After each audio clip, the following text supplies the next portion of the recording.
LPU ప్లేస్మెంట్ల రికార్డులు సృష్టిస్తోంది. Final year student 2.5 కోట్ల ప్యాకేజ్ పొందుతున్నారు. 1700 మందికి పైగా ఎల్పియు స్టూడెంట్స్ 10 లక్షల నుంచి 2.5 కోట్ల ప్యాకేజెస్ పొందారు. విద్యా విప్లవం ప్రారంభమైంది లవ్లీ ప్రొఫెషనల్ యూనివర్సిటీలో. శేఖర్ రెడ్డి గారు, ఏడాది కాలంలోనే 76 మంది ఎమ్మెల్యేలపై తీవ్ర వ్యతిరేకత రావడానికి కారణం ఏంటి? Point number 1. పాయింట్ నెంబర్ 2, అసలు ప్రభుత్వమే ఐవీఆర్ఎస్ సర్వే చేయించుకోవడం ఏంటి? ఇప్పటికిప్పుడు ఎన్నికలు వస్తే మీరు ఎవరికి ఓటేస్తారని అడగడం ఏంటి? సార్ నమస్తే అండి ఈశ్వర్ గారు, మీకు తోటి ప్యానలిస్టులకి సాక్షి టీవీ వీక్షకులందరికీ కూడా గుడ్ ఈవినింగ్ సార్. సో ఇప్పటికప్పుడు ఐవీఆర్ఎస్ కాల్స్ చేయించుకోవడానికి కారణం ఏందనేది మా కేసు ప్రసాద్ అని చెప్పేశారు సార్. అద్దం ముందు మనం నించుంటే మనకంటే బాగా ఎవరికి తెలియదు సార్. సో వాళ్ళ ప్రభుత్వం డొల్లతనం ఏందో, వాళ్ళ ప్రభుత్వం గురించి ప్రజలు ఏమనుకుంటున్నారో వాళ్ళకి పూర్తిగా తెలుసు కాబట్టి దాన్ని ఎలా తగ్గించుకోవాలరా అనుకోవడం కోసం ఐవీఆర్ఎస్ కాల్స్ చేశారు సార్. కానీ ఐవీఆర్ఎస్ కాల్స్ లో కూడా ప్రజలు నిజం చెప్పడానికి భయపడతా ఉన్నారు సార్. ఎందుకంటే ఆ నెంబర్ తీసుకొని మళ్ళీ రెడ్ బుక్ అనే పిచ్చుకొక్కని వాళ్ళ ఇంటికి పంపిస్తారు అన్న భయం ఉంది కదా సార్. ఇదేంటిది అలా కూడా దానికి సర్వే చేయడం ఎందుకు వీళ్ళు? సార్ మీకు విషయం చెప్తున్నా, అంటే ప్రజల అసంతృప్తి బయటకు రాకుండా నొక్కేయడానికి ఐవీఆర్ఎస్ సర్వేనా? సార్ ఐవీఆర్ఎస్ సర్వేలో అంతా బాగుందని చెబుతున్నారంట సార్. కాకపోతే కొన్ని ఛానల్స్ ఈ మధ్య నేను చూసాను సార్, 2-3 ఇంటర్వ్యూలు చూసాను సార్. ఒక మంచి మేధావిని ఒక ఆయన్ని సూట్ వేసి కూర్చోబెడతారు సార్. ఆయనకి జిఎస్డిపికి జీడిపికి తేడా తెలియదు సార్. పాప ఆయన కూటమి ప్రభుత్వాన్ని సమర్థిస్తూ మాట్లాడతాడు సార్. ఆడ కూర్చొని మాట్లాడతారు. ఆయనకి కాల్స్ చేసి ఆంధ్ర రాష్ట్రంలో మహిళల దగ్గర నుంచి విద్యార్థుల దగ్గర నుంచి ఉపాధ్యాయుల వరకు, ఏదైతే ఉద్యోగుల వరకు, నిరుద్యోగుల వరకు, విద్యార్థుల దగ్గర నుంచి అందరూ బండబూతులు తిడతా ఉన్నారు కూటమి ప్రభుత్వాన్ని. వాళ్ళ ఛానల్ కి ఫోన్ చేసి ఒక మహిళ అయితే దగులుబాజీ ప్రభుత్వం, ఏం ప్రభుత్వం ఇది, అంతా మంచిగా ఉందని మీరు ఎట్లా మాట్లాడతారని చెప్పి ఆ యాంకర్ కి అదే విధంగా ఆడ కూర్చున్న అనలిస్ట్ కి ఇద్దరికి గడ్డి పెట్టారు సార్. ఓకే సార్, అసలు యాక్చువల్లీ విషయం ఏంటంటే సార్, ఇంతమంది మీరు 76 మంది అంటున్నారు సార్. సార్ నేను చెప్తున్నా, మీ 76 మంది మీద కంటే కూడా రాష్ట్రంలో ఎవరైతే కూటమిని నమ్మి ఓట్లేసిన ప్రజలు అందరూ కూడా వ్యతిరేకంగా ఉండేది చంద్రబాబు నాయుడు గారికి, నారా లోకేష్ గారికి, పవన్ కళ్యాణ్ గారికి సార్. దీన్ని మనం మిస్ అవుతా ఉన్నాం సార్. ఎమ్మెల్యే ఉంది సార్, వైఎస్ఆర్ కాంగ్రెస్ పార్టీ అధికారంలో ఉన్నప్పుడు ఎమ్మెల్యే కాల్ దగ్గర వేసుకొని గడప గడపకి వెళ్ళాడు సార్. గడప గడపకి దమ్ముగా వెళ్ళాడు,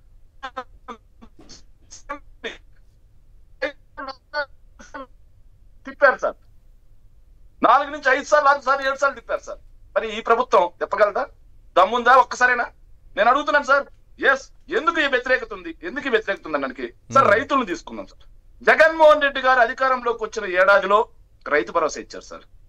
ఏడాది లోపల ఏదైతే రైతు భరోసా ఇవ్వడమే కాకుండా ఉచిత పంటల బీమా, ఈ క్రాపింగ్, 0 వడ్డీ పంట రుణాలు, ధరల స్థిరీకరణ నిధి ద్వారా మద్దతు ధర కల్పించారు సార్. కానీ కూటమి ఈ సంవత్సరంలో అది కూడా ఏడాది కాదు సార్, 9 నెలలు. ఎందుకంటే తర్వాత 3 నెలలు కోవిడ్ సార్. సో ఈ కూటమి ప్రభుత్వం అధికారంలోకి వచ్చిన తర్వాత ఏడాది అయింది కదా, రైతులకి మీరు సంక్షేమం ఏమైనా చేశారా? ఒక ₹10 బిల్ల సంక్షేమం చేయకపోగా రైతులకు మద్దతు ధర కల్పించకపోవడం వల్ల రాష్ట్ర వ్యాప్తంగా రైతులు పెట్టిన పెట్టుబడి మొత్తం గాలికి కొట్టుకుపోయింది సార్. రైతన్ని ఈ రోజు ఎంట్రీన్ సీసాలకి ఉరితాళ్ళకి బలయ్యే పరిస్థితి వచ్చింది. ఎంతమంది రైతులు ఈ రోజు ఆత్మహత్యలు చేసుకున్నారనేది ఈ ప్రజలందరికీ తెలుస్తా ఉన్న పరిస్థితి సార్. ఇవి కాకుండా మహిళలు సార్, పాపం సార్, మహిళా మనులు నమ్మారు సార్. చంద్రబాబు నాయుడు గారు అమ్మ ఏదైతే తల్లికి వందనం అన్నారు, అదే విధంగా 15 సంవత్సరాలు దాటిన వాళ్ళందరికీ కూడా 18,000 అన్నారు, ఉచిత బస్సు అన్నారు, ఇవన్నీ అన్నారు సార్.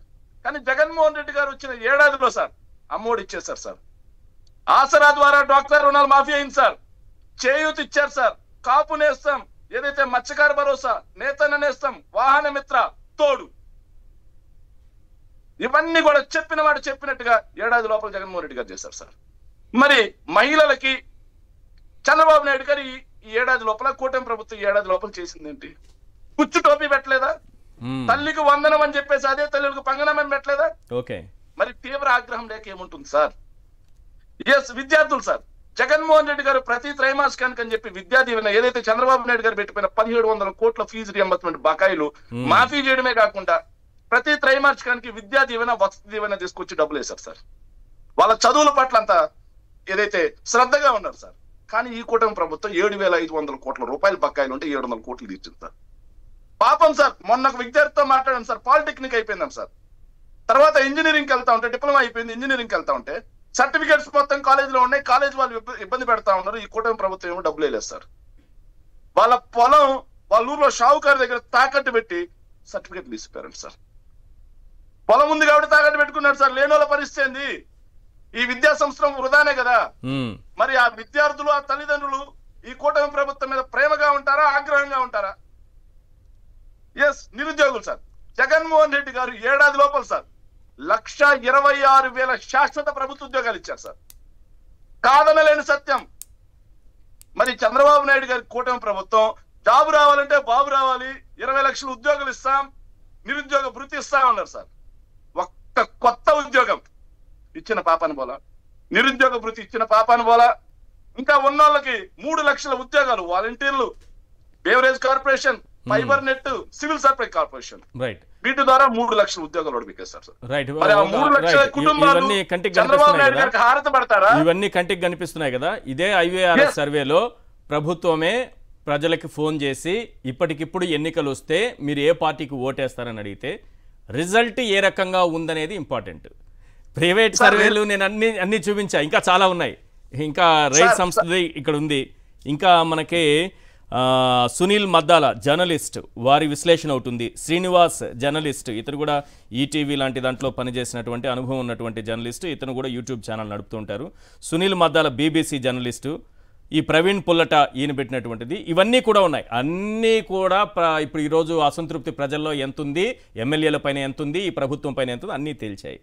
కానీ ప్రభుత్వమే నిర్వహించిన IVRS సర్వే ప్రజలకు ఫోన్ వెళ్ళినప్పుడు ఎలాంటి రెస్పాన్స్ వచ్చి ఉంటుంది, ఏ శాతంలో ఉంటుంది సార్? IVRS సర్వేలో కూటమికి సార్ 80% మంది సంతృప్తిగా ఉన్నారని వస్తుంది సార్. కూటమికి 80% సంతృప్తి అని వస్తుంది సార్. ఒకవేళ కొన్ని పత్రికలు ఉన్నాయి సార్, కొన్ని మీడియా హౌస్ లో, వాళ్ళు నడిపిస్తే 95% సంతృప్తిగా ఉంటారు సార్. ప్రజలు 100% ఎందుకు రాలేదు? ఈ 3 లక్షల మంది ఉద్యోగాలు పోయిన వాళ్ళు ఉంటారు కదా సార్, హాయిగా ఉంటారు సార్. ఎస్, చంద్రబాబు మా ఉద్యోగం తీశాడు, చంద్రబాబు అంత మహానుభావుడు లేడు అని చెప్పి హాయిగా ఉంటారు సార్. తల్లులు అయితే ఇంకా మామూలుగా కాదు సార్, రింబోల డాన్స్, జయము జయము చంద్రన్న అంటా ఉంటారు సార్. ఈ ఫ్రీ బస్ ఎక్కినటువంటి మహిళలు ఫ్రీ బస్, అదే అడుగుతున్నా, ఫ్రీ బస్ సార్. నిజంగా గ్రామాల్లోకి వెళ్ళి మీరు సీరియస్ గా సార్ మీరు వెళ్ళొద్దు, మీ మొహాన్ని కనుక్కుంటారు సార్. సాక్షిలో ఎవరైనా కెమెరామ్యాన్ ని, ఒక చిన్న జర్నలిస్ట్ ని పంపించి గ్రామాల్లోకి వెళ్ళి మహిళల దగ్గర, కొంచెం వెటకారం ఉన్న పెద్ద వ్యక్తుల దగ్గర మైకులు పెట్టి వినండి సార్. సార్ నిజంగా ఈవీవి జంధ్యాల, ఈవీవి గారిది, జంధ్యాల గారిది, ఎస్వి కృష్ణారెడ్డి గారిది కామెడీ సినిమాలు చూసినట్టు ఉంది సార్. ఓకే, ఇంకొక చిన్న విషయం సార్, సార్ అది మాట్లాడుతూ ఇంకోటి సార్. సో ఉద్యోగుల విషయం కూడా మాట్లాడాలి సార్. ఉద్యోగులు మా పక్క ఉన్నారు, అది ఇది అన్నారు సార్. జగన్మోహన్ రెడ్డి గారు వచ్చిన ఏడాది లోపల 28% IR ఇచ్చారు సార్. మరి ఈ రోజు PRCకి దిక్కలేదు సార్. కమిషన్ రద్దు చేశారు, IR లేదు, PRC కమిషన్ లేదు. అవును, అంగన్వాడీలకి, డ్వాక్రా యానిమేటర్లకి, అదే విధంగా ఆశా వర్కర్లకి జీతాలు పెంచాం సార్. పారిశుద్ధ కార్మికులకు జీతాలు పెంచాం సార్. వీళ్ళు ఏమైనా పెంచారా? లేదు సార్. సార్ ఇంకోటి టీచర్లు సార్, ఇది బాగా తెలియాల్సిన అంశం సార్. టీచర్లు సార్, మొన్న నేను ఒక హెడ్ మాస్టర్ ఒక ఆయనతో మాట్లాడాను సార్. చిన్నప్పుడు నాకు చదువు చెప్పిన సార్. ఆయన చెప్తున్నారు సార్, జీవో నెంబర్ 117 ద్వారా వైఎస్ఆర్ కాంగ్రెస్ పార్టీ అధికారంలో ఉన్నప్పుడు 3, 4, 5 తరగతులు చదివే విద్యార్థులు ఎవరైతే ఉన్నారో వాళ్ళని హై స్కూల్ కి పంపించాం సార్. కానీ వీళ్ళు ఆ జీవో నెంబర్ 117 లో మార్పులు తీసుకొచ్చి హై స్కూల్లో పనిచేసే స్కూల్ అసిస్టెంట్లు ఐవార్ని కింద ఎడ్జిటీల కింద ప్రైమరీ స్కూల్ కి పంపిస్తున్నారండి సార్.